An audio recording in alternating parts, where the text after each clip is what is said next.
Bem, queridos amigos, volte-se comigo nesta manhã para a Palavra de Deus, no Evangelho de Mateus, no capítulo de número 5, neste versículo 1. Mateus, capítulo 5, no versículo 1, estas palavras: E Jesus, vendo a multidão, subiu a um monte, e assentando-se, aproximaram-se dele os seus discípulos. O título desta mensagem nesta manhã é A Verdadeira Felicidade. Bem, nossa série de estudos consecutivos através do Evangelho de Mateus, nós chegamos a esta porção das Escrituras, onde nós devemos lidar por necessidade com este que foi o maior de todos os sermões jamais uma vez pronunciado sobre a face da terra, o grande sermão do monte. E Mateus agora, ele passa dos milagres do Senhor em sua narrativa para considerar a doutrina de Cristo. E ele inicia estas primeiras palavras de sua narrativa no capítulo 5, deste grande sermão, considerando esta parte que tem sido chamada de as bem-aventuranças. E nosso desejo e intenção é gastar um número de semanas considerando estas pepitas de ouros incrustadas pelo Espírito aqui nestas páginas eternas. Queridos, é maravilhoso chegarmos a este ponto, porque aqui está o Senhor Jesus Cristo ensinando. Bem, não nos é dito por Mateus a ocasião e o momento em que essas palavras foram pronunciadas. Nós já percebemos que ele não está seguindo exatamente uma ordem cronológica, minuciosa e contínua, mas que há certo espaço temporal entre um capítulo e outro, na maioria das vezes. Foi o discurso aqui, o Sermão do Monte, que certamente só foi pronunciado depois que o Senhor Jesus reuniu oficialmente os 12 apóstolos. Se você abrir comigo rapidamente em Lucas, no capítulo de número 6, nós observamos esse espaço temporal, um número de acontecimentos que tomam lugar antes dessas palavras do Senhor Jesus. Lucas capítulo 6, observe o versículo de número 12 ao versículo de número 20, nós tentaremos fazer uma harmonia entre Lucas e Mateus, estabelecer esses eventos aqui. Lucas 6, a partir do versículo de número 12, você lê que aconteceu que naqueles dias, isto é, Jesus saiu ao monte a orar, e passou a noite em oração a Deus, e quando já era dia, chamou a si os seus discípulos, isto eram só os 12, mas muitos deles, e entre estes muitos, escolheu 12 deles, a quem também deu o nome de enviados ou apóstolos. E aqui está o nome deles, e a partir do versículo de número 17, descendo com eles do monte, isto é, para um lugar plano, para o vale, e também um grande número de seus discípulos e grande multidão de povo de toda a Judéia, Jerusalém e da costa marítima de Tiro e de Sidom, os quais tinham vindo para o ouvir e serem curados das suas enfermidades. Atormentados de espíritos imundos, todos eram curados, e toda a multidão procurava tocar-lhe, porque saía dele poder, e curava a todos. Observe agora: e levantando ele os olhos para os seus discípulos, dizia: bem-aventurados. E é aqui que ele começa então o seu grande discurso. E isso só começa, de volta a Mateus capítulo 5, depois que ele ora sozinho na presença do Senhor, antes de escolher os discípulos, os 12 apóstolos.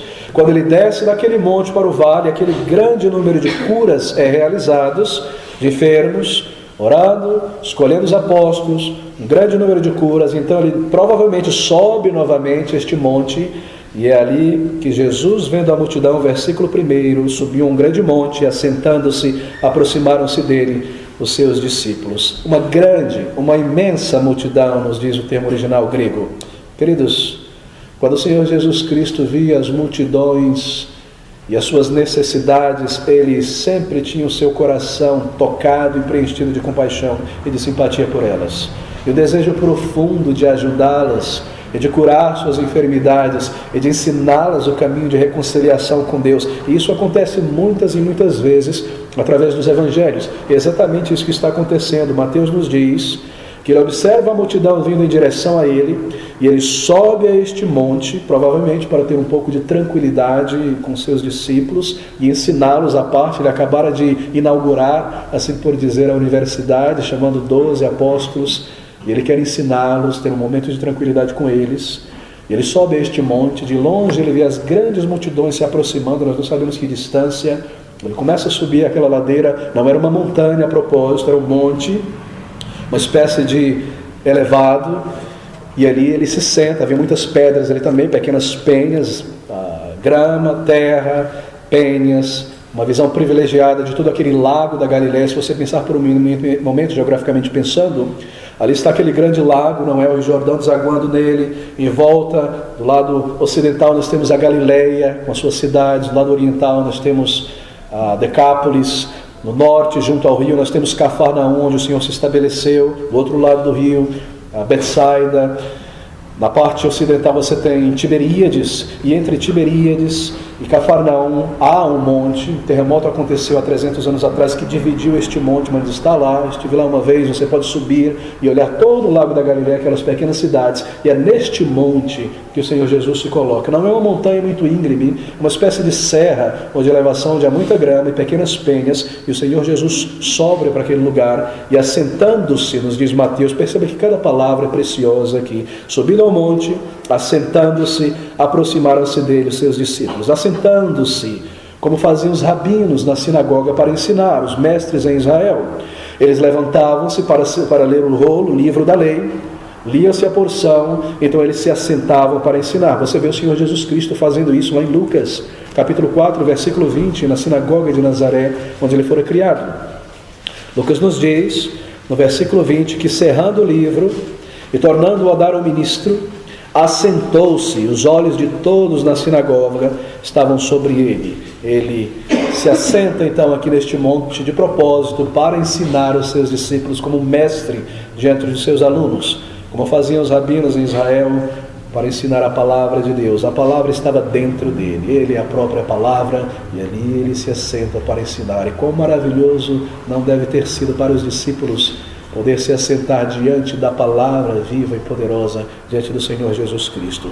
É interessante a maneira como Mateus escreve. Observe, Jesus vendo a multidão, assentando-se, portando-se para sentar e falar, aproximando-se dele os seus discípulos, e abrindo a sua boca os ensinava. Interessante, não é? Abrindo a sua boca. Para que ele precisa nos dizer que Jesus abriu a sua boca, se ele realmente vai ensinar, ele vai fazer isso de uma maneira verbal? Mas isso aqui é uma figura de linguagem, um pleonasmo, não é uma redundância. É algo que é utilizado pelos escritores do Novo Testamento, uma estilística para trazer uma ideia. O que ele está dizendo é chamar a sua atenção e a minha, leitor. Ele está dizendo, Jesus se assentou, atente agora para ele, olhe mesmo para os lábios dele, porque ele vai começar a falar, e algo poderoso e tremendo sairá da sua boca. E abrindo a sua boca, começou a ensinar os discípulos. Algo de importância, atente, olhe mesmo para os lábios do Senhor, para não perder nenhuma palavra, para não se distrair. Bem, mas nem tudo que o Senhor Jesus Cristo passa a ensinar, e está registrado aqui em Mateus, na verdade, é o registro completo de todo o Sermão do Monte. Lucas, por exemplo, apresenta apenas um terço daquilo que Mateus coloca em sua narrativa. Certamente o Senhor Jesus passou muito tempo naquele momento e ocasião ensinando. É claro, porque se nós lemos aqui o sermão, você leva 10 minutos, 7 minutos para ler, ele não passou 7 minutos ensinando aqueles homens e aquela multidão. Ele provavelmente passou muitas horas, mas o que nós temos aqui registrado é o que o próprio Senhor decidiu que deveria ser registrado para a sua igreja, para o nosso ensino hoje. E Jesus, vendo a multidão, subiu ao monte e, assentando-se, aproximaram-se dele os seus discípulos. E abrindo a sua boca, os ensinava, dizendo, que tremendo, não é? Se nós somos amantes da palavra de Deus, cada vírgula, cada palavra colocada aqui, nós sabemos que foi colocada de propósito pelo Espírito Santo de Deus para nos ensinar algo. Jesus iria ensinar a sua igreja, os seus discípulos representados, e abrindo a sua boca, os ensinava, e obviamente se ensinava era por palavras, mas mais um pleonasmo, uma redundância, dizendo, meus queridos irmãos e amigos, as verdades da palavra de Deus em qualquer época, em qualquer tempo, só podem e só devem apropriadamente ser comunicadas por meio de palavras. Porque se há um assunto sério e solene, e grave, real e digno, ele deve ser comunicado e transmitido por palavras racionais de seres racionais a homens racionais. A palavra deve ser pregada, deve ser ensinada. Ela não deve ser cantada para ensinar. É claro que nós cantamos a palavra em adoração ao Senhor, mas no que se refere a ensino, a comunicação das verdades eternas colocadas por Deus aqui, a palavra deve ser ensinada. E abrindo a sua boca, os ensinava, dizendo. E a palavra de Deus está permeada dessas diretrizes. Veja comigo, por exemplo, 2 Timóteo, capítulo 4, versículos de 1 a 2. Nós vemos esse princípio sendo repetido. Isso é de gigantesca importância para nós em dias tão superficiais e estéticos como os nossos, não é? 2 Timóteo 4. Observe comigo este princípio que Paulo recebeu do Senhor Jesus e agora está transmitindo ao pastor Timóteo, que é um proto-pastor, representando todos os pastores em todas as épocas. Você se recorda que Paulo nos diz que ele recebeu do Senhor o que também vos ensinou, não só referente à ceia, mas tudo mais, e aquilo que se refere a ensinar a palavra de Deus. Paulo está dizendo para Timóteo: conjuro-te, pois, diante de Deus e dos homens, do Senhor Jesus Cristo, que há de julgar os vivos e os mortos na sua vinda e no seu reino. Observe comigo em sua versão: que cantes a palavra, não, que pregues a palavra, que use fantoche, ou teatro, ou mímica da palavra, ou coreografia, não, que pregues palavras comunicadas a mentes racionais, inste a tempo e fora de tempo, corrija, repreenda, exortes com toda a longanimidade e doutrina, e tudo isso deve ser através de palavras, de comunicações claras, diretas e simples. Esse é o propósito da palavra de Deus, ter sido colocado em um texto, numa ordem, não é? Numa sintaxe, numa estrutura gramatical, para que pessoas entendam, compreendam e comuniquem a pessoas estas verdades eternas. Nunca houve um tempo em que esta verdade precisa ser mais anunciada do que em dias como os nossos, não é?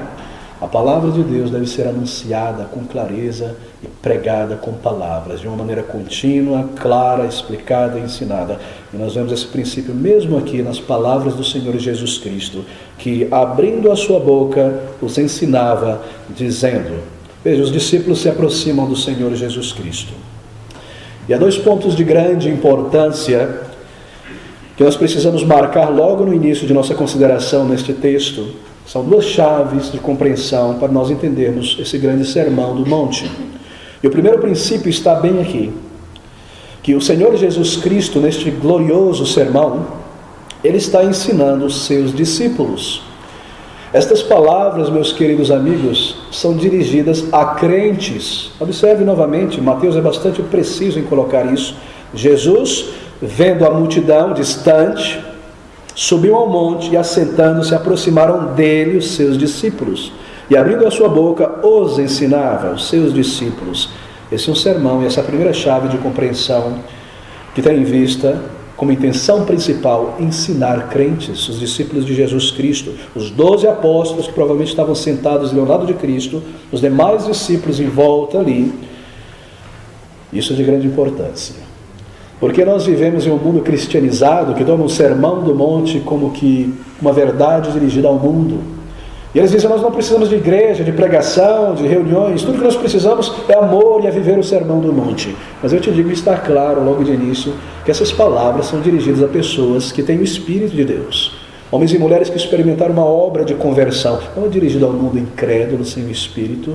Jesus dirige essas palavras, essas bem-aventuranças, a crentes em Jesus Cristo. E tudo o que está contido nesses próximos capítulos está dirigido realmente a crentes, porque somente essas pessoas são a luz do mundo e sal da terra, somente eles. E esse é um ponto de gigantesca importância, nós devemos marcar logo no início de nossa consideração, que Jesus está ensinando, e essas palavras deste sermão são dirigidas a crentes em Jesus Cristo. Observe esta cena, ela é muito preciosa.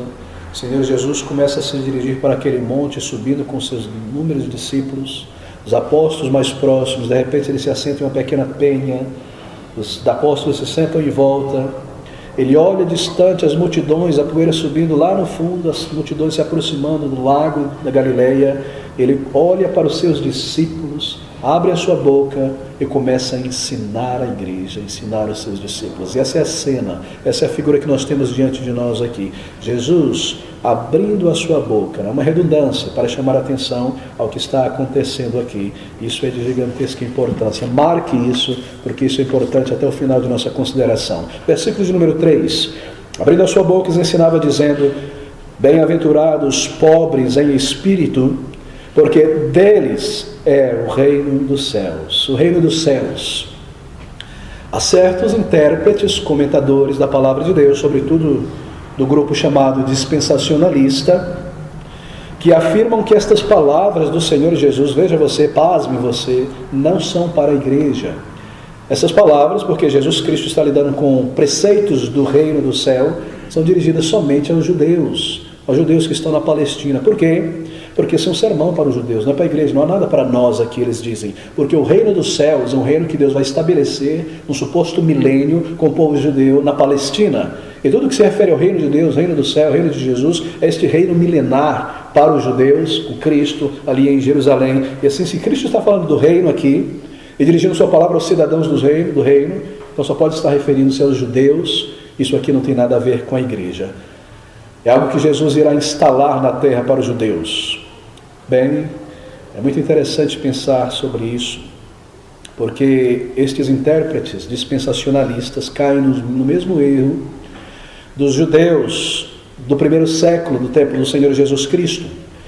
Porque aqueles homens, eles esperavam um reino terreno, um reino material. Na mentalidade deles, o reino de Deus, o reino dos céus, seria um reino que o Messias instalaria aqui na terra. E a antecipação que eles tinham a respeito do Messias é que ele seria um Messias glorioso. Eles tinham jogado de lado todos aqueles textos que falam sobre o Messias sofredor, aquela grande família de texto, e colocado todo o holofote sobre essa família de texto que fala sobre a glória do Messias. E assim, na sua maneira torcida de interpretar as Escrituras, eles esperavam um Messias que reinasse, que reinaria na terra, em Jerusalém, no trono de Davi, e restauraria o período de ouro de Israel, expulsando os romanos, e os seus discípulos seriam seus ministros, e todos eles estavam esperando por esse tempo de glória, prosperidade. E quando eles viram um profeta realizando milagres como produzir pães e peixes de pouca coisa, curar pessoas, então eles disseram: esse é o nosso Messias da prosperidade, aí está ele chegou. E eles tiveram essa mentalidade por todo o período do Senhor Jesus Cristo aqui na terra, mesmo seus discípulos. E é exatamente por essa péssima interpretação, maneira torcida de encarar as coisas, que o Senhor Jesus, logo no início do seu ministério, logo no início do treinamento dos apóstolos, começa a dizer para eles: o meu reino não é deste mundo. Esse é um reino espiritual. Esse não é um reino aqui em Jerusalém, feito de pedras, de mantas, de glórias humanas. Este é um reino de outro mundo. E é por isso que Mateus, cujo evangelho tem em vista sobretudo os judeus, o seu povo, sabendo deste erro de compreensão dos judeus, põe este foco nas palavras do Senhor Jesus Cristo, logo no início do ensino aos apóstolos, dizendo: o reino não é deste mundo, é um reino espiritual. O Senhor Jesus o tempo todo estaria corrigindo aqueles judeus. Em João 18,36 ele diz: o meu reino não é deste mundo, não será em Jerusalém, não será feito de pedras. Se eu pudesse, se eu quisesse pedir um exército para esse meu reino, eu pediria ao Pai, legiões de anjos viriam. Não, meu reino não é aqui. Em Lucas 17, 20 e 21, ele diz coisas tão tremendas sobre este reino. Este reino, ele não virá, ele já está entre vós, ele está dentro de vós, e ele virá também. Ou seja, os judeus estavam perguntando: onde está, ou quando virá o reino? E o Senhor Jesus respondia: ele já está aqui, ele é espiritual, e ele está também dentro de vós, e ele virá. Ele já chegou porque eu estou aqui, e ele é o rei deste reino, é um reino espiritual, é a sua palavra pregada: arrependei-vos e crede, porque está próximo o reino de Deus, dizia João Batista, porque Cristo logo começaria a pregar. E ele está dentro de vós, porque é pelo Espírito, e o Senhor Jesus Cristo reina, em todo o crente, onde seu Espírito habita. E esse reino também virá quando ele retornar a este mundo, para trazer o final dessa história humana e desmantelar este universo e criar um novo céu e uma nova terra, onde ele reinará para sempre. Ele já está aqui, ele está dentro de vós, e ele virá também. E assim o Senhor começa a falar sobre este reino. Bem-aventurados os pobres em espírito, porque deles é o reino dos céus. Um reino espiritual, um reino que está dentro de vós, e um reino que virá. Pense sobre a péssima interpretação dos dispensacionalistas. É quase loucura. A ideia, eles continuam dizendo o tempo todo isso, apertando essa tecla, que porque os judeus recusaram o seu Messias, não aceitaram, então Deus decidiu criar um plano B, um parênteses, e criar a igreja. Ou seja, pense comigo. O que aconteceria então se os judeus tivessem recebido o Salvador como seu rei? Ele reinaria em Jerusalém. Não haveria mais guerra, nem morte, nem destruição, mas não haveria também Calvário, porque ele foi recebido, não é? De maneira que o Calvário e a cruz, e a igreja, e toda a época da igreja apenas uma solução para um problema que Deus teve que resolver porque os judeus não receberam o seu rei. Oh, loucura! Você lança a cruz fora por meio de ideias tão esdrúxulas. Não, ele veio para morrer, e o seu reino não seria deste mundo, mas de um novo céu e uma nova terra, a começar pelo coração daqueles que seriam salvos. E nós temos essas palavras no versículo de número 23. Felizes, bem-aventurados os pobres em espírito, porque deles é o reino dos céus. Bem-aventurados, uma palavra tremenda, maravilhosa. Ela aparece 9 vezes aqui, nessa primeira parte do capítulo de número 5. A palavra grega, que os nossos tradutores, João Ferreira de Almeida, decidiu usar para bem-aventurado, é a palavra grega makarioi. Palavra muito interessante, na verdade. Ela ocorre 55 vezes, só aqui no Novo Testamento. Mas a maneira como ela veio a ser utilizada na Bíblia, lembra-se que é uma palavra grega, não é? Que já era usada no contexto da cultura grega, estava no vocabulário, no dicionário grego, mas a maneira como ela é utilizada aqui na Bíblia, no contexto espiritual, veio a ser utilizada, é muito interessante. Permita-me fazer uma pequena digressão, porque isso é importante. Você sabe que o Novo Testamento foi escrito na língua grega, um grego popular, um grego comum daqueles dias, e que os apóstolos, que não eram gregos, usaram palavras do vocabulário de uma outra língua que não era a sua, porque a sua língua era aramaico, hebraico. E eles usaram palavras que já tinham significado cristalizado, específico, conhecido para cada uma daquelas palavras no contexto do mundo greco-romano. Mas algumas dessas palavras do idioma grego, os apóstolos utilizariam, aplicando a elas um significado muito mais amplo do que existia no próprio contexto grego. E é exatamente isso que acontece com essa palavra bem-aventurado, makarioi. Quando essa palavra ela é tomada por Mateus e outros para representar aquilo que Cristo estava falando, obviamente em aramaico, ele não estava falando em grego com seus discípulos, mas eles escrevem em grego. E quando o Espírito de Deus inspira Mateus e os demais para usar esse termo e para a tradução da palavra bem-aventurança, essa palavra que existia no contexto pagão, greco-romano, começa a tomar uma amplitude e profundidade muito maior ao ser utilizado aqui no Novo Testamento. Ela recebe uma dignidade maior e um conceito muito mais amplo. Isso acontece com muitas palavras, na verdade, no Novo Testamento. Quando você faz um pequeno estudo paralelo do vocabulário grego clássico e aquele que é utilizado, as mesmas palavras utilizadas agora no Novo Testamento, você percebe que muitas delas recebem uma profundidade e amplitude que não existia em termos de significação na própria língua grega. Por exemplo, essa palavra diante de nós, makarioi, bem-aventurado. Na universidade eu precisei gastar sofregamente um tempo estudando literatura grega, Homero, Hesíodo, toda aquela coisa. E essa palavra bem-aventurada era utilizada por eles, século 17, 8 a.C., makarioi. Mas era usada sempre em referência pelos poetas aos deuses gregos. Bem-aventurados são os gregos, os deuses. Eles são makarioi. Eles eram bem-aventurados, esses deuses, com D minúsculo, do panteão grego, porque eles não possuíam limitações morais, poderiam fazer qualquer coisa. Eles não são como os homens, presos a padrões morais que os limitam.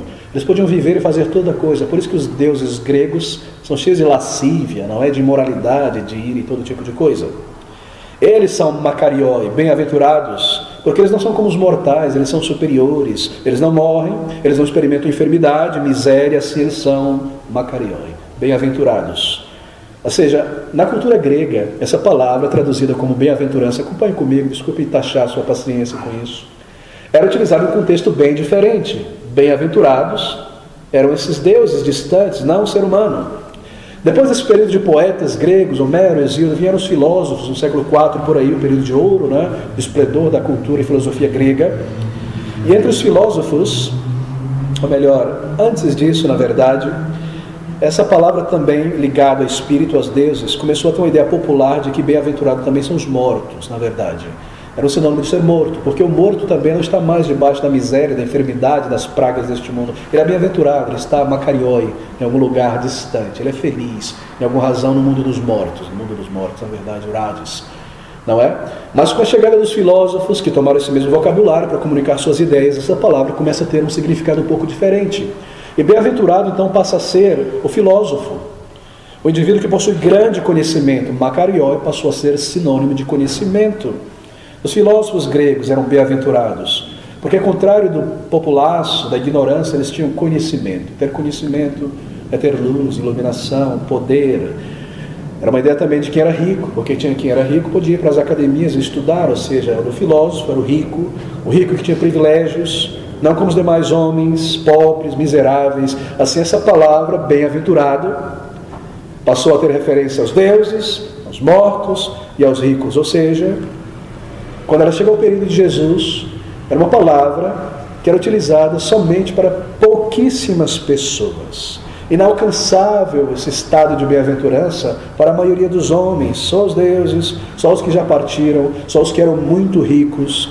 E é neste período de Cristo que essa palavra ainda tem este uso. Os ricos, os abastados, que tinham conhecimento. E Mateus, observe agora, Mateus nos diz precisamente que o Senhor Jesus Cristo reúne os seus discípulos em sua volta, ele se assenta, ele levanta os seus olhos em direção específica aos seus discípulos, ele abre a sua boca e ele pronuncia Makarioi, bem-aventurados sois vós. Tremendo, não é? Mateus toma essa palavra utilizada naquele contexto pagão e eleva ela do seu contexto intelectual somente para um contexto espiritual. Bem-aventurados sois vós espirituais. E dá a ela um conceito muito mais elevado. A palavra grega para felicidade era a palavra eudaimonia. Ela nunca é usada no Novo Testamento. Bem-aventurança não significa felicidade entre os gregos. Eles usavam a palavra eudaimonia, de onde nós tiramos a palavra demônio, porque ser feliz entre os gregos era ser conduzido por um espírito, daimonia, um anjo, um gênio, bom ou mau. Assim os judeus se afastaram desta palavra, tanto na Septuaginta, que é a tradução grega do Antigo Testamento, não é? Quanto no Novo Testamento. Eles nunca usam a palavra eudaimonia, mas eles usam para a felicidade essa mesma palavra que é usada para a bem-aventurança, makarioi. E assim a palavra bem-aventurança na Bíblia tem a sentido de plenitude, bem-aventurança e também de felicidade. Assim nós poderíamos traduzir essas palavras como supremamente feliz, supremamente pleno de felicidade são os pobres de espírito. Que palavra? Ou seja, a palavra bem-aventurança, marque isso, é muito mais do que feliz, muito mais do que alegre, é supremamente pleno de estado, de felicidade, de plenitude física, mental e espiritual.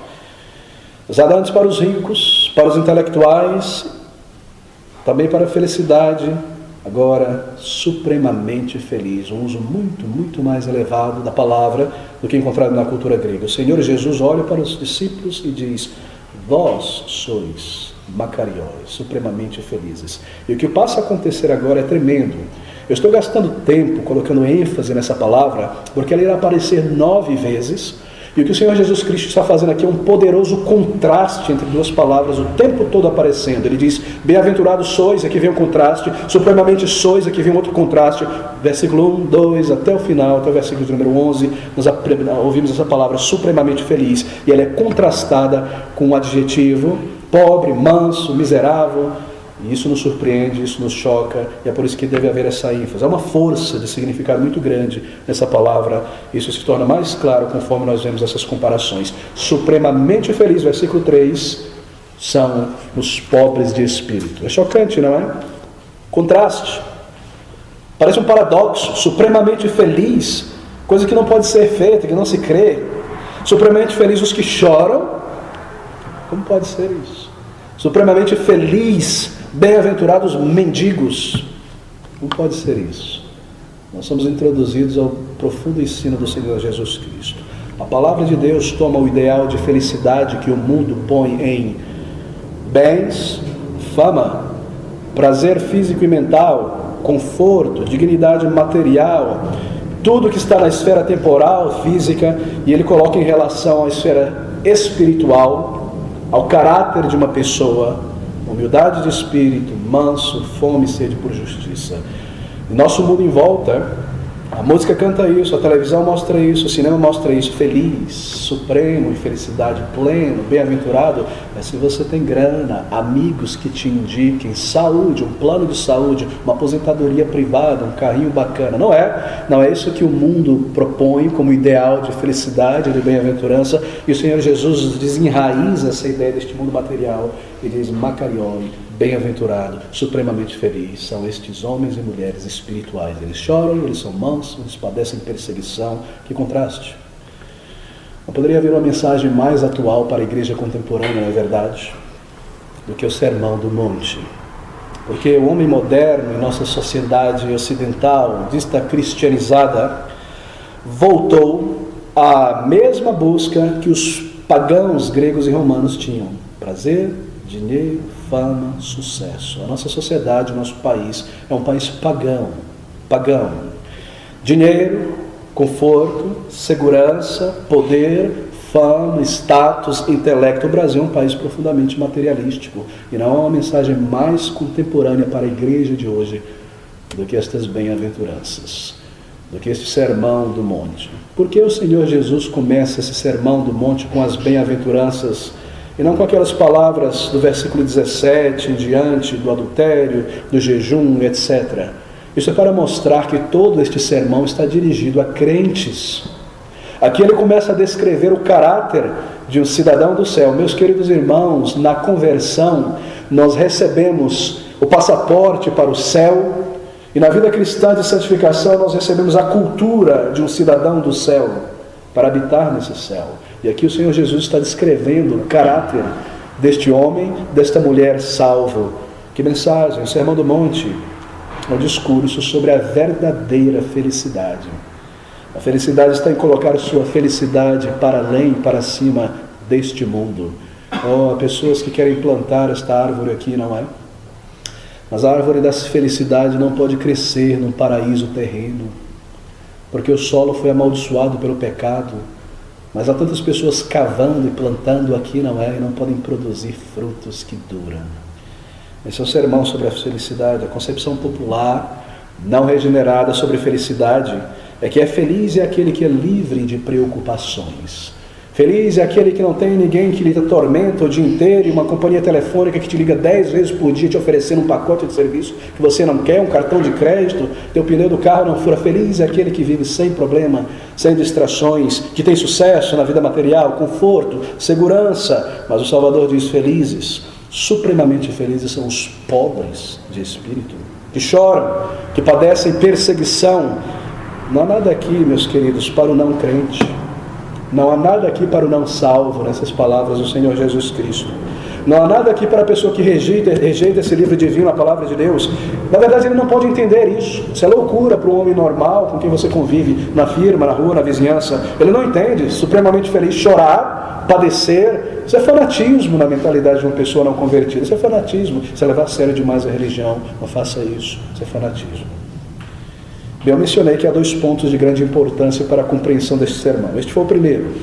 Estas palavras são todas dirigidas a crentes, não ao mundo em volta incrédulo, a pessoas salvas. E o segundo ponto importante, a segunda chave interpretativa para entender essas palavras, versículo 1 ao versículo 16, quando o Senhor fala sobre pobre de espírito, mansos, que choram, os que são perseguidos, ele não se refere a 8 classes ou grupos diferentes de pessoas, não. Ele não está dizendo aqui está uma classe de pessoas que chora, outra classe de pessoas que padecem perseguição, ali está uma classe de pessoa que é manso, de maneira nenhuma. Todas essas características descritas aqui, 8 delas, ou 9 alguns dizem, se referem à mesma pessoa, ao mesmo grupo de pessoa. É uma pessoa só, o mesmo grupo de pessoas sendo descrito aqui. São pessoas descritas como pertencentes a um reino espiritual. São características de um crente em Jesus Cristo. O único grupo descrito aqui são salvos. São cristãos bíblicos que experimentaram conversão. Porque ao descrever o caráter dessas pessoas, observe esse grupo, ele também descreve ao mesmo tempo o reino ao qual elas pertencem. Bem-aventurados sois, porque deles é o reino dos céus. Não são pessoas desta vida, deste mundo. São cidadãos de um novo céu e de uma nova terra que passaram da morte para a vida e ali têm a sua cidadania na presença do Senhor. São cristãos convertidos. Primeira característica, se dirige a crentes. Segunda característica, não são 8 grupos diferentes, mas características de uma mesma pessoa, do crente, de um mesmo grupo, do povo de Deus. Bem, as bem-aventuranças aqui não trazem, observem, uma promessa de felicidade para o mundo incrédulo. No estado em que se encontram, todos os homens choram, mas nem todos serão confortados. Muitos choram por causa do resultado do pecado em suas vidas, mas não porque são pecadores, e assim não serão confortados. Ela fala aos crentes, e todas essas características se dirigem a crentes, ao mesmo grupo, à mesma pessoa. Bem, você percebe isso quando você considera essas 8 características. Olha comigo em um escaneamento rápido aqui. Elas pertencem aos salvos. Ela começa dizendo no versículo 3, o Senhor, bem-aventurados pobres em espírito. Pobre em espírito, não é? Uma pessoa que vê a sua pobreza espiritual diante de Deus, a sua falência moral, e porque é pobre em espírito, ele vem ao Senhor, clamando por vida, por perdão, por misericórdia, por reconciliação e por salvação. E ela chora, versículo 4, diante do Senhor, clamando por misericórdia e por salvação, e é consolada. E porque ela é salva, transformada, se transforma em uma pessoa mansa dentro de si mesmo. E porque ela é transformada, assim, ela tem fome e sede de justiça em sua vida, neste mundo. E por causa disso, ela se torna uma pessoa misericordiosa para com as pessoas, limpa de coração, cada vez mais se apresentando diante do Senhor, pacificadores, quer dizer, pregando o evangelho de paz e de reconciliação entre Deus e os homens. E por causa disso, ela é desprezada e perseguida. Ela é luz do mundo, sal da terra. Você percebe? É o mesmo grupo de características de uma mesma pessoa. Não são fragmentos. Aqui está um grupo de pessoas que choram, ali tem crentes que são mansos. Não. Isso deve ser característico de todo crente, de todo homem e mulher convertido. Isso é algo maravilhoso. Há uma conexão orgânica, viva, nessas características das bem-aventuranças. São elos, não é uma ligação real. Uma coisa leva a outra. E é por isso que deve começar por aqueles que choram. Porque vir a Cristo é arrependimento de pecados. São lágrimas, são tristeza, é clamor por vida, é bater nesta porta até ouvir. Vende, é entrar por ela, é rogar por perdão, pela culpa sendo removida. Então, todas estas bênçãos que acompanham essas características de uma pessoa nascida de novo. De maneira que se uma pessoa em nossa volta disser, o que você está dizendo? É claro que não, porque eu conheço pessoas que são muito sociáveis e civilizadas. Elas são mansas, têm autocontrole, mas elas não são crentes, elas não creem na Bíblia, nem estão interessadas na Bíblia. Veja como eu provei, isso aqui não se refere a crente assim. Há uma mansidão natural em muitas pessoas, não é? Mas isso é uma característica natural do ser humano. Pessoas mais mansas, mais tímidas, assim como há corpos diferentes, há temperamentos diferentes. Mas essa pessoa mansa não significa que ela tem um coração puro, nem que ela chora diante de Deus pelos seus pecados. Outra pessoa pode dizer, não. Eu conheço pessoas que são tão misericordiosas, elas são exemplos de cidadão, e é verdade, eu tenho visto muitas pessoas. E elas fazem doações e ajudam as pessoas e se sacrificam e fazem coisas tão tremendas em prol da humanidade, pelo bem de pessoas, de crianças, de pessoas em necessidade, se sacrificam de verdade. Veja só, será que alguém precisa ser um cristão para mostrar misericórdia, caridade, dar conforto a alguém? Sim, você pode encontrar essa característica em muitas pessoas, mas somente esta, porque é algo natural. Elas não irão chorar pelos seus pecados diante de Deus, elas não irão ser misericordiosas espiritualmente para a glória do Senhor, nem pregar o evangelho da paz e reconciliação. Assim, meus queridos, há uma diferença entre uma tendência da personalidade natural de um ser humano e essas características que estão em um crente transformado, porque enquanto ele é misericordioso, ele também chora por causa de seus pecados. Ele busca uma nova vida com o Senhor, um coração manso, um autocontrole. Ele prega o evangelho da graça redentora. Eles clamam por vida e são limpos de coração e de pensamento e rogam ao Senhor por graça a cada dia. Refere-se a crentes nascidos de novo, não frequentadores de igreja, aqueles que experimentaram a obra de conversão em suas vidas. Veja que ele não está dizendo, observe isso, se você deseja ser um crente, se você deseja tornar-se um cristão e entrar no reino de Deus, seja pobre, seja manso. Não é isso que ele está dizendo aqui. que você tem aqui nesse sermão do monte, nessas bem-aventuranças, não é um código moral, um código de ética, como se o Senhor estivesse criando uma nova lei moral, outros 10 mandamentos disfarçados aqui, para a pessoa viver. Não é isso que ele está dizendo. Não é um código de ética a ser seguida para entrar no céu por meio de boas obras. Chore, seja pobre, faça um voto de pobreza, faça boas obras, caridade. Você sabia que uma das ordens mais influentes do catolicismo romano, a ordem franciscana, ela surgiu em parte por uma interpretação errada desse versículo? Os historiadores nos dizem, aquele homem, lendo esse texto, bem-aventurados os pobres em espírito, porque Lucas só diz pobre, bem-aventurados os pobres, Mateus adiciona em espírito, porque deles é o céu. A melhor maneira de entrar no céu é um voto de pobreza. E aí nasce toda uma ordem franciscana. Não é isso que Jesus está dizendo. Isso aqui não é um caminho para o céu.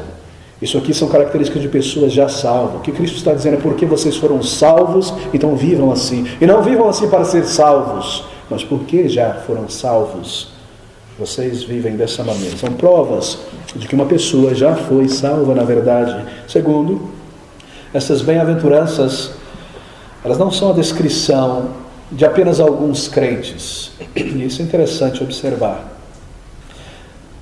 Cristo não está descrevendo somente os crentes graúdos em espírito. Ele não está descrevendo apenas os agostinhos, luteros, George Millers, David Brainerd, Spurgeons da vida, não. Todo crente é descrito aqui. Isso está disponível para cada um de nós.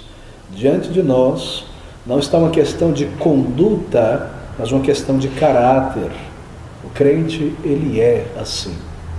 Dentro dele, sua vida sob os olhos de Deus. Você percebe que o que está sendo pintado aqui é o caráter de uma pessoa sob os olhos de Deus e não somente sobre a sociedade. Não é uma questão de conduta na sociedade, é uma questão de caráter sendo descrito aqui.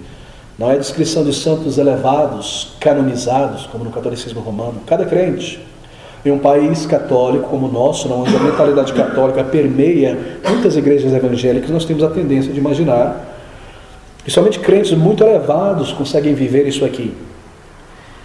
Queridos, a Bíblia não canoniza ninguém. É a igreja católica que canoniza. Na verdade, na palavra de Deus, a Bíblia, não é? Como dizia um grande pregador ali na Inglaterra, todo crente é canonizado. Todo crente é um santo, não é? Nós percebemos isso. Paulo se dirige à igreja como santos, santos em Cristo Jesus. Assim, essas são características de todos os santos em Cristo. Bem, aqui está a primeira delas, então, tendo terminado essa longa introdução, versículos de número 23. Bem-aventurados pobres em espírito, porque deles é o reino dos céus. Pobres em espíritos. No Novo Testamento, nós encontramos 3 palavras para descrever um estado de pobreza. 2 delas são sinônimos. Uma delas é uma palavra muito abstrata para usar pobreza no sentido poético, metafísico, mas há uma que é utilizada por Mateus, que é a mais utilizada e representa todo tipo de pobreza, não somente aquela pobreza aguda, não, mas todo tipo de pobreza. E ela é utilizada aqui por Mateus, só que é um aspecto interessante, porque a raiz dessa palavra, pobre aqui, tem em vista algo que está embaixo, é difícil traduzir, algo que está lá embaixo. E assim eles utilizaram esse elemento de baixeza para traduzir como pobreza. Isso nos indica que é uma pobreza mendicante, de quem está pedindo, de quem é pedinte, de quem tem grande necessidade. Não de alguém que é pobre apenas, mas que é muito pobre, paupérrimo. E é isso que Jesus está dizendo, e essa palavra escolhida pelo Espírito Santo, bem-aventurados os paupérrimos, lá embaixo, humilde de espírito, pobre de espírito, mendigante de espírito, ela aparece 34 vezes no Novo Testamento. E ela é mais forte que aquelas outras 2 e traz essa ideia de humildecer, está lá embaixo, se prostrar. Quando alguém não tem forças, não é, com muita fome, porque é pobre, não come já há muito tempo e se prostra e se senta ali mendigando, paupérrimo, mendicante, está lá embaixo. Bem-aventurado, diz o Senhor, os mendicantes de espírito. Que palavra! Observe o ensino do Senhor Jesus Cristo. Aqueles que se encontram em seu espírito, em um estado lá embaixo, humildecido, empobrecido em seu espírito, bem-aventurados destituídos espiritualmente, diz o Senhor, que diante de Deus reconhecem a sua pobreza, o seu vazio, a sua destituição, e que vem a Deus pessoas mendigando, rogando por graça, por misericórdia. Bem-aventurados os pobres, mas pobres de espírito, que reconhecem o seu desvalor, a sua falência moral, pobres de espírito. Está em primeiro lugar, não é nessa lista, porque é de absoluta necessidade, você percebe? Deve vir primeiro.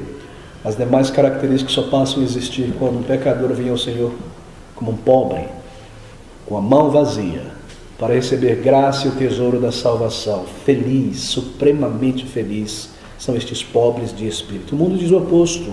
Bem-aventurado o rico, bem-aventurada a pessoa de sucesso, quem tem bens e conforto. O Senhor Jesus diz: bem-aventurados os pobres, os chorosos, os mansos. Realmente o cristianismo é uma religião não inventada pelo ser humano, não é? Quem inventaria uma religião como essa que exalta a pobreza, a tristeza, o padecer, o ser perseguido? O mundo não consegue entender isso. Nenhum ser humano inventaria uma religião dessa. Que uma pessoa deve se tornar louca para ser sábia, que para ganhar a sua vida você deve morrer, e que para ser rico você deve ser pobre. Essa é uma religião divina de fato, não é? Ela quebra o orgulho humano. A religião dos homens é da prosperidade, do triunfalismo, do pensamento positivo. E é o que caracteriza todas as religiões pagãs e as seitas pentecostais e o neopentecostalismo com sua teologia da prosperidade material. Uma religião pagã disfarçada de cristianismo evangélico. Todavia o Senhor Jesus Cristo, Ele não pronuncia aquelas pessoas felizes, bem-aventuradas, porque elas sejam pobres no sentido material, financeiro apenas, embora a maior parte dos cristãos sejam humildes financeiramente. São chamados bem-aventurados porque são pobres de espírito e não da dispensa, porque reconhecem os seus pecados diante do Senhor, porque reconhecem a sua necessidade diária de graça, e um dia vieram a Cristo como pobres, necessitados, sem méritos em suas mãos, para clamar por vida e salvação. É por isso que delas é o reino dos céus. Elas foram salvas, elas foram introduzidas à família de Deus. Pobre aqui tem a ver com seu estado de espírito, meu querido. Pobre em espírito. Pessoas que se tornaram conscientes da sua falência moral, que as suas boas obras nunca lhes ajudaram a vencer os seus pecados, nem remover um senso de culpa na alma. Homens e mulheres pecadores diante de Deus, que vieram em seu estado de miséria, à presença do Senhor, rogando por vida, perdão gratuito, graça tão grande, que não tem um lugar no céu, que não merecem um lugar no céu, que não exigem um lugar no céu, que não possuem nada para comprar a salvação, nem mérito. O seu velho orgulho, a sua basófia foi ao chão um dia. Eles começaram a clamar como aquele publicano: ó Senhor, tem misericórdia de mim, pobre pecador. Bem-aventurado, diz o Senhor.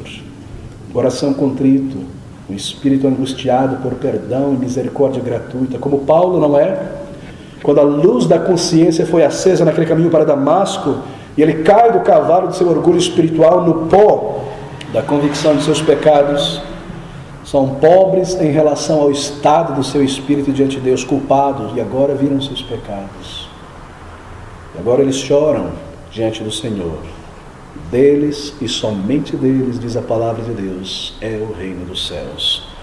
Não se refere à pobreza financeira. Essa é a ideia do mundo quando lê essas palavras. Porque um homem pode ser pobre financeiramente e soberbo até o céu. Não é impossível que uma pessoa seja rica e humilde de espírito. Mas ele não refere a status financeiro. No livro de Apocalipse, por exemplo, nós temos pelo menos duas figuras que mostram como uma pessoa pode ser pobre, embora se classifique como rica. E como uma pessoa pode ser rica de fato, embora no meio da pobreza. Apocalipse capítulo 3, abra comigo. São palavras tão belas. 3, versículo 16 a 17. O Senhor se dirigindo aos crentes daquela igreja na cidade de Laodiceia, uma igreja morna. Apocalipse 3, 16 e 17. Assim, porque és morno e não és frio, nem quente, vomitar-te-ei da minha boca. Como dizes, rico sou, estou enriquecido, de nada tenho falta, não sabes que é um desgraçado, e miserável, e pobre, e cego, e nu. Mas ouça essas palavras dirigidas aos crentes da igreja de Esmirna, no capítulo 2, versículo de número 9. Conheço as tuas obras, e tribulação e pobreza, mas tu és rico. E a blasfêmia dos que te dizem judeus e não são, mas são sinagoga de Satanás. Muitas pessoas são pobres, materialmente falando, mas às vezes você não encontra pessoas de tamanho espírito elevado e arrogante. É incrível observar essas coisas, não é? Pobres e orgulhosas, murmurando e reclamando de tudo na vida e culpando o seu destino e culpando a Deus. Não é impossível que o pobre seja arrogante e o rico seja humilde, não. Esses pobres aqui são aqueles que, possuindo pouco ou muito, têm consciência de seu próprio vazio espiritual diante de Deus. É algo em relação a Deus. E eles vêm a Deus e eles clamam por vida e salvação. Pobres em espírito. Queridos, ouça essas palavras. Bem-aventurados pobres em espírito. Não são pobres em espiritualidade. Eles conhecem a Deus, eles amam a Deus, eles andam com o Senhor, eles estudam a palavra de Deus. São pobres em estado de espírito diante do Senhor, porque deles é o reino dos céus. Pobre em espírito. Ser pobre em espírito é ter uma opinião humilde sobre si mesmo. É estar sensível ao fato de que, embora salvos, nós somos ainda pecadores diante de Deus, que nós não temos nenhuma justiça que nos garanta uma entrada no céu, que nós não conseguimos remendar as nossas vidas ao ponto de agradar a Deus, e eu desejo de receber gratuitamente misericórdia, graça de Deus. Misericórdia é uma palavra tão bela em língua portuguesa, uma palavra composta do latim miserere e cordius. Cordius nós tiramos cardíaco, cardiologia, coração. Miserere e miséria é agir com o coração diante da miséria de alguém. Misericórdia, pobre espiritualmente, alguém que anseia por esta miséria, por esse coração de amor, porque se sente um miserável espiritualmente diante de Deus. Pobre de espírito está satisfeito no lugar onde Deus te colocou, onde Deus nos coloca. É suportar as situações que Ele envia à nossa vida, sem murmurar, sem levantar o punho do intelecto, dos sentimentos contra Deus. Isso é ser pobre de espírito. É sentir que nós não merecemos nenhum favor de Deus, é ir onde Ele nos comanda, ir, estar desejoso de estar nas mãos de Deus e morrer quando Ele determinar. Isso é ser pobre em espírito. Ser pobre em espírito é olhar com santo desprezo para nós mesmos. É reconhecer no coração que Deus é grande, nós somos nada, que Ele é tudo, nós nada, menos do que nada, pior do que nada. E tudo que há de bom em nós é graça e dádiva do Senhor. E nos humilharmos diante de Sua poderosa mão para encontrarmos graça. É por isso que deles, e somente deles, é o reino dos céus. Você não vê muito dessa pobreza em espírito no meio evangélico hoje em dia, não é verdade? Sobretudo entre pregadores e líderes. O que predomina é o culto aos heróis. Parece que cada um deseja ser um herói. Culto à personalidade. Pessoas procurando a todo custo se projetar de alguma maneira seu nome, seu rosto, sua pessoa como um grande líder, criar um séquito de admiradores. O foco de muitos não parece estar na mensagem, mas na sua pessoa, na maneira como eles transmitem a mensagem, coisas como essa. Parece que é um holofote sobre as suas personalidades. Pessoas por aí que colocam suas fotos com seu autógrafo na internet para ser baixada para as pessoas. Isso não é ser pobre de espírito. Mas Paulo disse em 2 Coríntios 4, 2, 4, nós não pregamos a nós mesmos, mas Cristo Jesus. E nós, como vossos servos, por causa de Jesus. Pobreza de espírito, meus queridos irmãos, também não é um tipo de medo vil, ou uma espécie de covardia, medo das pessoas. Isso não é pobreza de espírito. Deixa eu me afunilar um pouco aqui. Pobreza de espírito é um estado de sujeição medrosa aos ditames das pessoas em volta. Ou quão pobre de espírito ele é. Não, nada disso. Isso é uma pobreza de espírito. Timidez em demasia, falta de coragem. Não é pobreza de espírito. Humildade também é coragem. Pobreza em espírito também não é uma pretensa humildade. Como a igreja está cheia disso, não é? E que mau testemunho isso dá para os não convertidos. Uma pretensa de humildade, assim, na voz. Alguma coisa teatral, não é? Oh, quão humilde eu sou. Quão humilde. Eu posso dormir dentro de casa, fora de casa, no telhado de casa. Posso comer com carne, sem carne. No prato, sem prato, comer o prato, se não tiver mais nada para comer. Eu sou assim. Isso não é pobreza de espírito. Humildade de espírito não fica sacudindo a bandeira de humildade para cima e para baixo. É humildade de espírito, não precisa de anúncio. Não precisa tocar trombeta. O irônico é que na maioria das vezes as pessoas que fazem tanto anúncio são as mais orgulhosas e não percebem.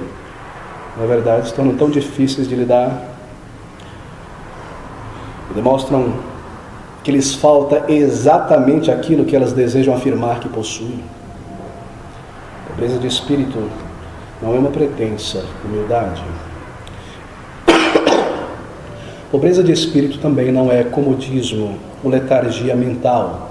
Eles são declarados pobres em espírito, não pobres em espiritualidade. Tenho conhecido pessoas que, sob a pretensa de uma suposta simplicidade e humildade, nunca avançam na fé. E você encontra elas depois de 3, 4, 5 anos, e elas não avançaram, têm as mesmas dúvidas, continuam sem saber sobre isso, sobre aquela doutrina, sobre aquilo mais. Ou eu sou uma pessoa humilde, simples, eu não leio nada, doutrina divide, meu negócio é amar, são louvores ao Senhor que eu gosto, ir na igreja e coisas como essa. Importante é amar, alegria, doutrina divide. Aprender é muito perigoso, você sabe, tem tantas doutrinas e tantos grupos, aprender é muito perigoso. Esse pessoal que sabe de muito aí, não é? Cada um fala uma coisa. Querido, não é o conhecimento que é perigoso, é uma pequena medida de conhecimento que é perigoso. Porque se você sabe pouco sobre um assunto importante, é provável que você fale besteira e pense besteira. Mas conhecer muito a fundo sobre algo importante é grande segurança. E a palavra de Deus está aberta diante de nós. Observe isso, bem-aventurados os pobres em espírito, não em espiritualidade. Deixa-me colocar desta maneira. Ser pobre em espírito não é tentar ser uma caricatura, um cartoon dos puritanos. É incrível como essas coisas se espalham pela internet. Há uma tendência entre muitas moças e rapazes em nossos dias no meio reformado online de imaginar que ser crentes reformados é tentar ser uma cópia do maneirismo puritano representado em certas pinturas. Você já viu isso? E essas fotos de mulheres vestidas como puritanos, todas delicadas, deitados na grama, com roupas vestidas, e você encontra jovens na igreja que vêm conversar com você e não olham na sua cara, então assim. Isso não é verdadeira humildade espiritual. Coisas nécias e superficiais que tomam conta da mentalidade de certas pessoas. Imaginar ser crente reformado não é isso. Ser pobre em espírito não significa que você tem que assumir o caráter ou a personalidade de outra pessoa. Você não precisa ser Spurgeon, nem John Bunyan, nem falar como ele. Observe Pedro, que homem, não é? Pedro. Para frente. Mais do que deveria. Senhor, diga que eu vá até aí sobre a água, e lá vai ele, pula na água.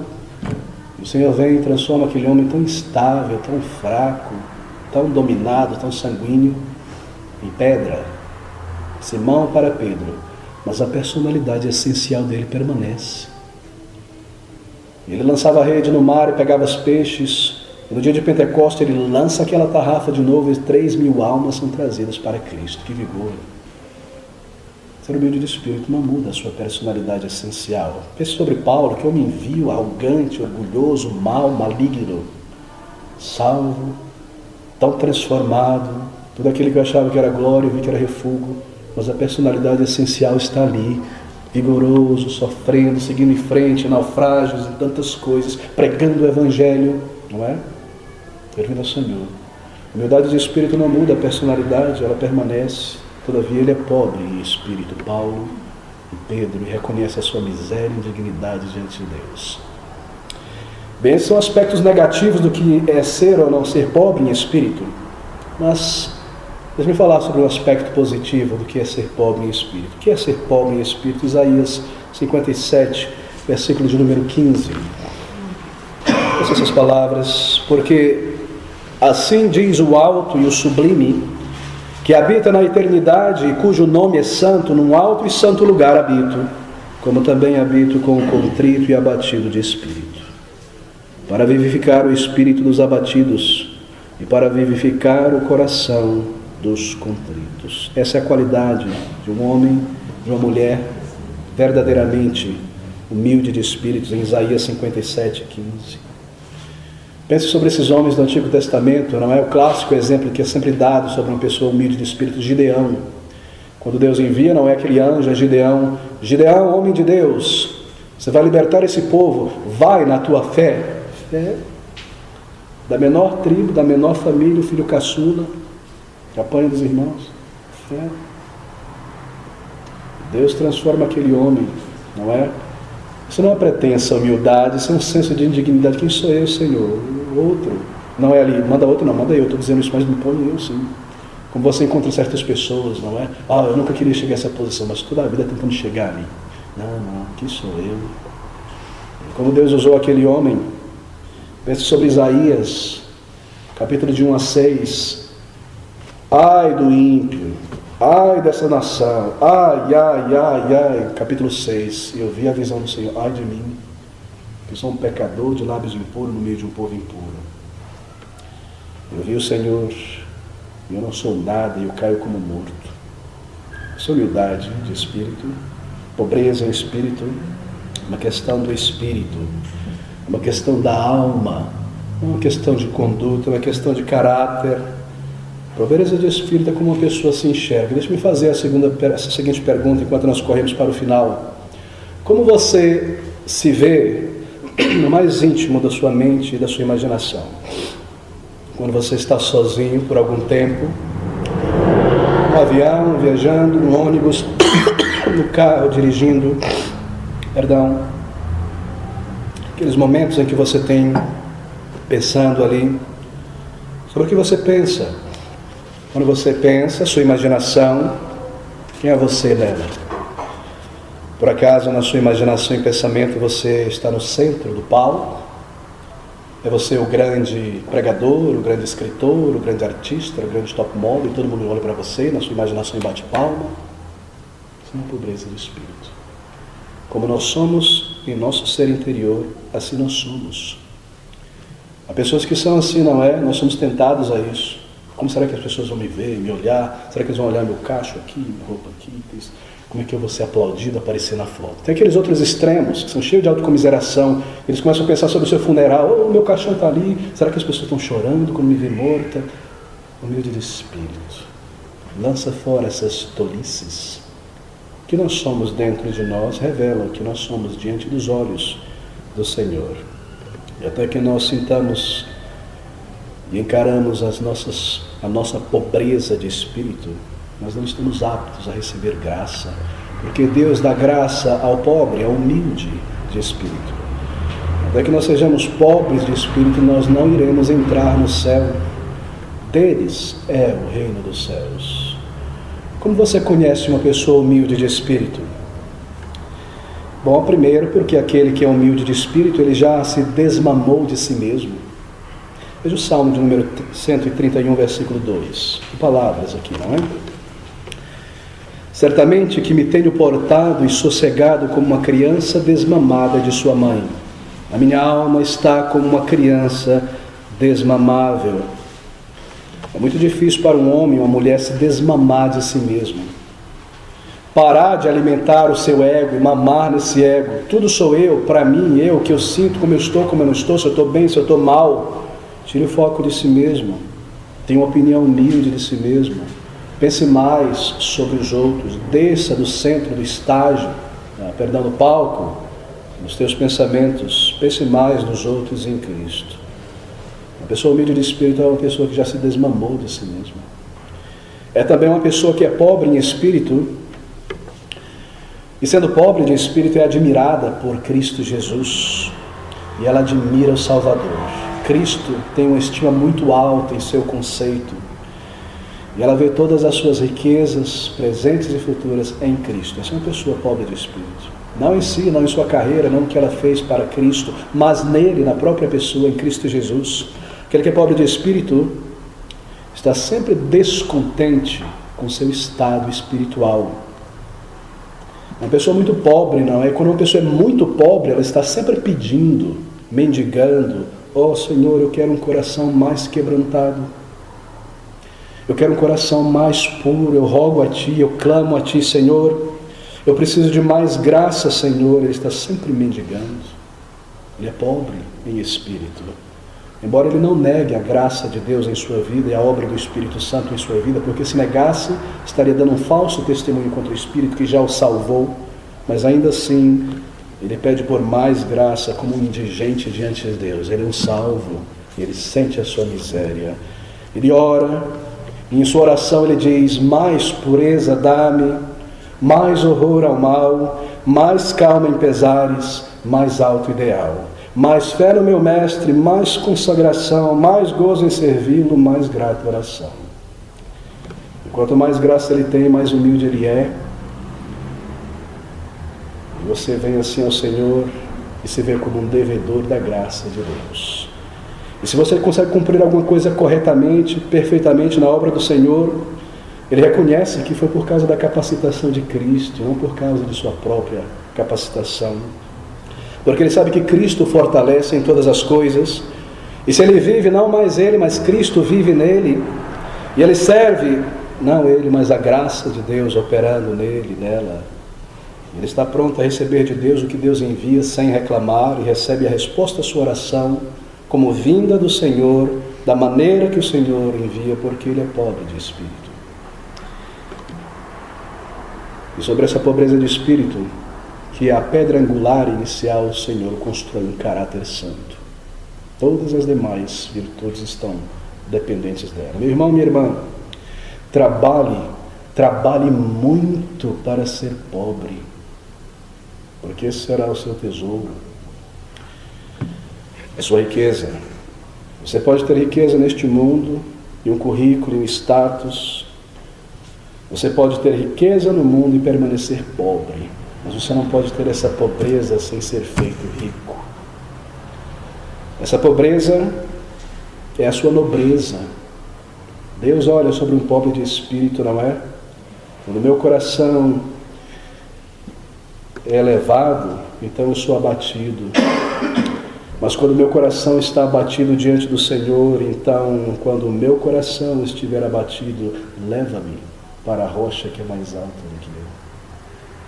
Essa pobreza será a sua riqueza e a sua dignidade.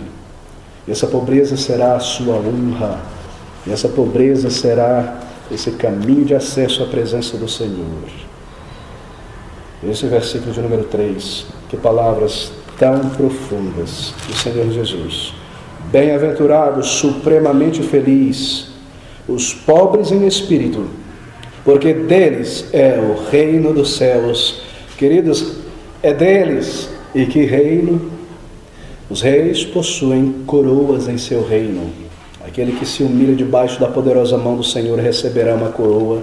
Apocalipse 2, versículo de número 10, não é? Que palavras tão belas. Nada temas das coisas que há de padecer, eis que o diabo lançará alguns de vós na prisão para que sejam testados e terem uma tribulação de 10 dias. Ser fiel até a morte, e dar-te-ei a coroa da vida. Rei, possui mantos. Os santos serão vestidos na presença do Senhor desses mantos. Apocalipse capítulo 7. Observe as palavras, versículo de número 9. Depois destas coisas olhei, e eis que aqui uma grande multidão, a qual ninguém podia contar, de todas as nações e tribos e povos e línguas que estavam diante do trono e perante o Cordeiro, trajando vestes brancas e com palmas nas suas mãos. Eles serão vestidos deste manto que simboliza a sua realeza, e a brancura que significa a sua santidade, salvos, lavados em Cristo Jesus. Eles possuem seu trono. Aqui nesse mesmo livro, capítulo 3, versículos número 21, ouça essas palavras: ao que vencer, lhe concederei que se assente comigo no meu trono, assim como eu venci e me assentei com meu Pai no seu trono. Que palavras tão belas! Um rei num lugar de grande segurança. Não temas, pequeno rebanho, porque a vosso Pai agradou dar-vos o reino. O rei julga, e os seus servos julgarão, nos diz a palavra de Deus, com o Senhor Jesus. De que maneira nós julgaremos? Bem, quando o Senhor disser a sentença, nós diremos amém com ele, e assim nós julgaremos o mundo também. A exortação tem uma aplicação dupla, não é? Você já veio a Cristo Jesus, você já dobrou o joelho diante do Salvador como um pobre, coitado e necessitado de perdão e vida. Você já clamou por essa riqueza espiritual, você já encarou os teus pecados e a tua falência moral diante do Senhor. Querido, baixe a crista diante de Cristo, ore ao Senhor por misericórdia e perdão, rogue a Ele por essa riqueza que você não conseguirá oferecer a Ele em teus méritos, por um novo coração, por uma nova vida, por salvação. Reconheça, clame. Não troque o reino de Deus por migalhas, por um pouco de prazer, um pouco de pecado, lançar o reino de Deus. Às vezes eu penso que Satanás, quando ele observa os seres humanos, ele deve rir muito, e dar gargalhada, e cair no chão, e ter dor de barriga de tanta gargalhada, que pessoas como nós troquemos um reino eterno por uma bandeja de prazeres, não é motivo de chacota. Como os índios que trocaram todo o seu ouro por espelhinhos e colheres. Há uma aplicação aqui, não é? Mas essa exortação se aplica sobretudo ao crente que é humilde de espírito. Meu irmão, há um reino a ser recebido e a ser entrado.